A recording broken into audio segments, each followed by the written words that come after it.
The Nintendo Switch 2 situation is a complete mess right now. Nintendo, what are you doing?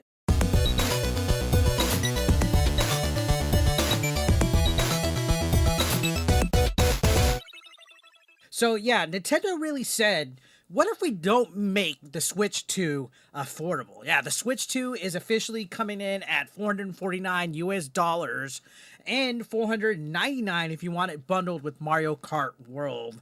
And in the UK and other countries, forget it. I think I've seen people in Norway say that they're spending over $700 for their consoles. What in the world's going on? This is not exactly the family-friendly price point that folks were expecting. Nintendo, you got a lot of explaining to do. So yeah, the price dropped last week and people immediately started giving it the little sus side eye, like the, all right, I see you, Nintendo, what's going on? And then there's all this controversy with all the tariffs that are coming from the current administration. People somehow are blaming Orange Man bad on this whole situation.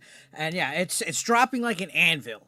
Boo! Acme style Wile E. Coyote. And there's all sorts of confusion, to be completely honest, because one minute Nintendo's putting out this statement that they're awaiting the impact of the new tariffs, and then the next minute they're saying that the tariffs had nothing to do with it. So here's the question.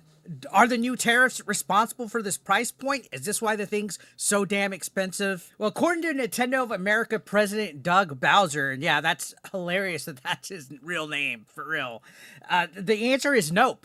He's claiming that it has nothing to do with it. That he told The Verge and The Wired that these fresh tariffs weren't baked into the price point. That the current administration and their tariffs had nothing to do with it, which is kind of confusing. I think maybe somebody's not telling the truth here, which, to be honest, I think is kind of iffy here. I think Nintendo might be trying to run a little bit of damage control because Vietnam, the country where the Switch 2 consoles are being made, was hit with a 45% tariff, and Japan, where the consoles games are made, got hit with a 24% tariff. Bowser admitted, saying this news is fresh, and that basically Nintendo's still trying to figure out the damage, which translation, they're sweating just like all of us are. Oh, how are these tariffs going to affect our wallets? How is this price going to freaking make us more broke because we want to play Switch 2 ASAP? He also apparently told Wired that this whole tariff mess is something that they're going to have to address, which in my opinion translates to, hey,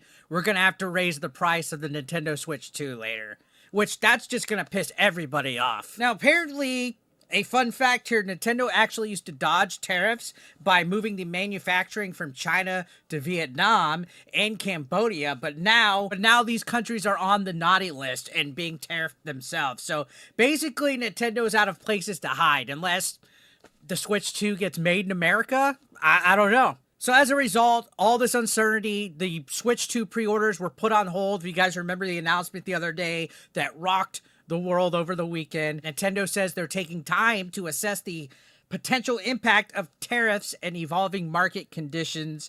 The console's still set to launch in June, but there's no promises that that price tag we got will be staying. I think it's going to go higher, which is ridiculous. On top of that, if you thought the console's price was spicy, there's still all the controversy with Mario Kart World being $80. The first brand new Mario Kart in over a decade is launching at 80. Yes, 80 buckaroos. That's $10 more than the Tears of the Kingdom, which is currently the highest priced first-party game for the Nintendo Switch at this point, and already felt like a wallet punch. And people aren't thrilled about this. We covered it. We've been seeing the drop the price stuff in all their live streams.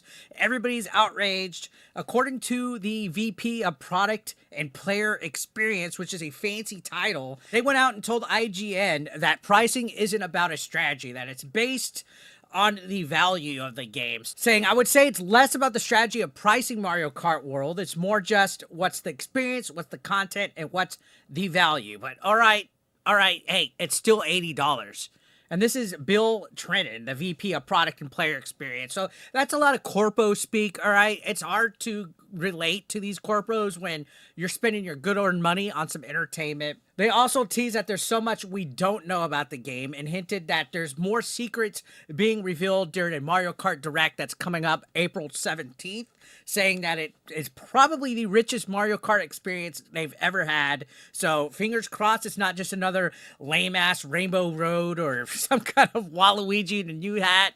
there is potential with this, with all the free roaming aspects of the game and stuff. So maybe the $80 is worth it. I don't know. Now, Doug Bowser also chimed in via Washington Post saying the high price compared to Donkey Kong Bonanza, which is $10 less, is due to variable pricing. Yeah, that phrase, variable pricing. What the hell are we getting into here, guys? In other words, they're saying there's no standard of pricing anymore. Nintendo's just going to go with whatever they feel is right to price a certain video game based on what franchise it is or how many hours are in there and whatnot. So a Zelda game or a Metroid game might cost a lot more than Pikmin because it's a 60-hour game over here. It's a 12-hour experience over there. Variable pricing. I don't like the way that sounds. Do you guys? Let me know in the comments. Speaking of pricing, we got the Welcome Tour, which is essentially an overpriced tech demo for $9.99. It's digital only. There's going to be no physical version of this game. It's basically a glorified tech demo with a few mini games to show off the console's features. Yep, $9.99. Okay, it's not going to break the wallet, but there's no physical release. So, sorry, collectors, you're not going to get a physical release of this to have on your wall. And yeah, it's a tech demo. $9.99. You can't even play a tech demo for free. This should be something that you should be able to download in the eShop. They also announced that the Tears of the Kingdom and the Breath of the Wild Switch 2 upgrades will also be $9.99, which in that case, that's not too bad. Unless you were hoping for free updates. Nintendo giving something free? Yeah, right. On top of this, all this chaos and mess with the Switch 2 has hit Nintendo's bottom line hard. According to Bloomberg, there's reports that the shares dropped 10% in Tokyo after the tariff announcement where they said, hey, the pre-orders are being delayed, which is kind of terrible timing if you think about it. Right when you should be celebrating, hey, we just revealed the Nintendo Switch 2, our next console that's going to take us to the next generation. Yeah, so the console is basically more expensive than what anybody wanted, and people are pissed of it. The games are pricier than ever.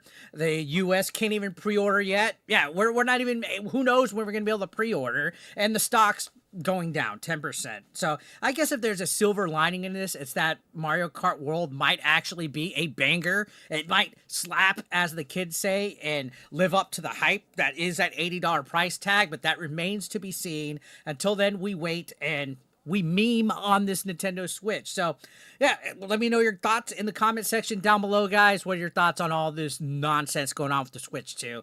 I'll see you on the next one. Subscribe.